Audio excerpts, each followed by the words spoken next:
नमस्कार, आप देख रहे हैं ग्लोबल भारत टीवी। वक्त हो चला है आज की ग्लोबल रिपोर्ट का।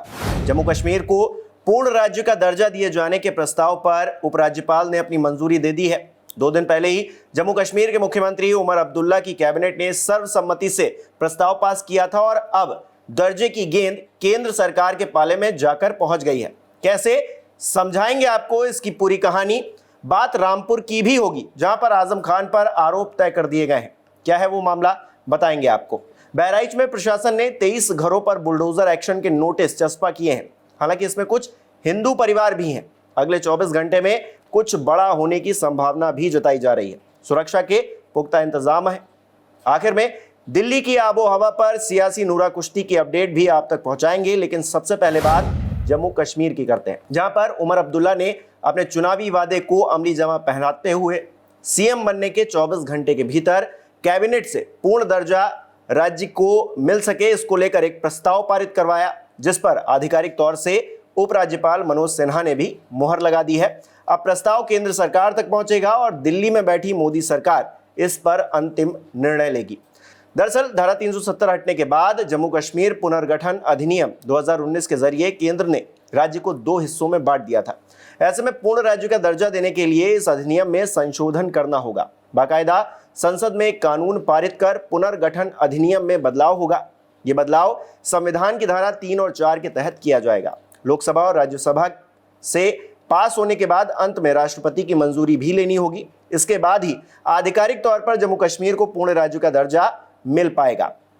दूसरी तरफ जम्मू कश्मीर को 2 महीने में पूर्ण राज्य का दर्जा देने की मांग वाली एक याचिका सुप्रीम कोर्ट की चौखट पर भी जा पहुंची है। एडवोकेट गोपाल शंकर नारायण ने जहूर अहमद भट्ट और खुर्शीद अहमद मलिक की तरफ से ये याचिका लगाई है, जिस पर कोर्ट भी सुनवाई को तैयार हो गया है। याचिका में कहा गया है कि 370 पर सुनवाई के दौरान सॉलिसिटर जनरल तुषार मेहता ने जम्मू कश्मीर को जल्द ही पूर्ण राज्य का दर्जा बहाल करने का आश्वासन दिया था, लेकिन 11 अगस्त 2023 को फैसला आने यानी कि करीब 10 महीने बाद भी केंद्र सरकार ने इस पर कोई कदम नहीं उठाया है। इसी मसले पर अब कोर्ट में होने जा रही सुनवाई के बीच उपराज्यपाल की मुहर ये बता रही है कि जल्द ही कुछ बड़ा होने जा रहा है। कुछ बड़ा यूपी सरकार में कैबिनेट मंत्री रह चुके और जाने माने सपा नेता आजम खान के साथ भी होने जा रहा है।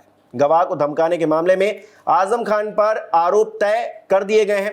रामपुर की अदालत में आजम खान पेश हुए, जहां पर नन्हे ने साल 2022 में आजम समेत कई लोगों के खिलाफ धमकाने का आरोप लगाया था, मुकदमा दर्ज करवाया था। इसी मामले को लेकर सुनवाई हुई।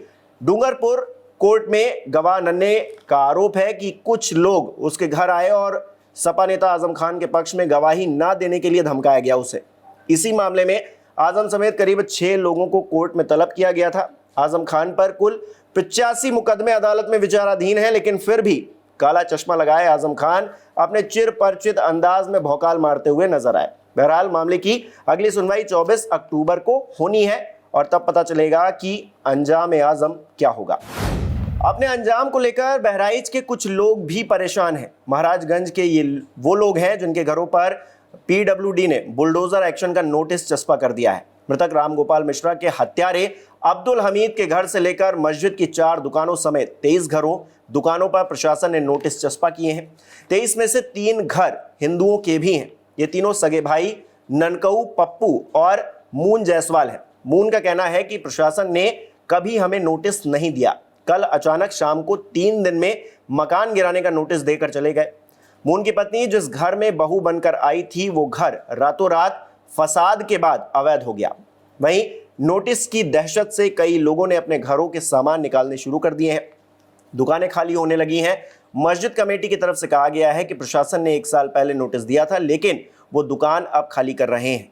हमारे सहयोगियों ने बताया है कि अगले 24 घंटे में बहराइच में कुछ बड़ा हो सकता है। हालांकि कुछ बड़ा तो दिल्ली के प्रदूषण को लेकर भी होना चाहिए, लेकिन हाल तो आप जानते ही हैं, दिल्ली का दम घुट रहा है। दीपावली से पहले ही एयर क्वालिटी इंडेक्स 300 पार कर चुका है। बाद में पटाखों और आसपास के राज्यों को पराली के लिए कोसा जाएगा। सुप्रीम कोर्ट ने भी कह दिया है कि पंजाब को खुद को असहाय घोषित कर देना चाहिए इस मामले पर। लेकिन देखिए हो क्या रहा है। हारेगा प्रदूषण, जीतेगी दिल्ली। प्रदूषण कम करने के लिए पीडब्ल्यूडी विभाग के वाटर स्प्रिंकल व्हीकल्स विभिन्न स्थानों पर पानी का छिड़काव कर रहे हैं और लीजिए ये ट्वीट आते ही प्रदूषण भाग गया। यमुना भी ऐसे ही साफ हो गई।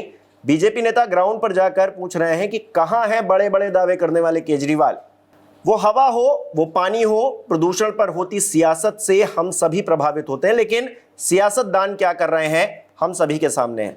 आप हमें बताइए, इस पर आपकी क्या राय है? क्या नेताओं को सच में इस बात से कोई फर्क नहीं पड़ता कि लोगों को अच्छी हवा मिल जाए, पानी मिल जाए? बताइए अपनी राय कमेंट में। मैं मिलूंगा आपको अगली ग्लोबल रिपोर्ट में।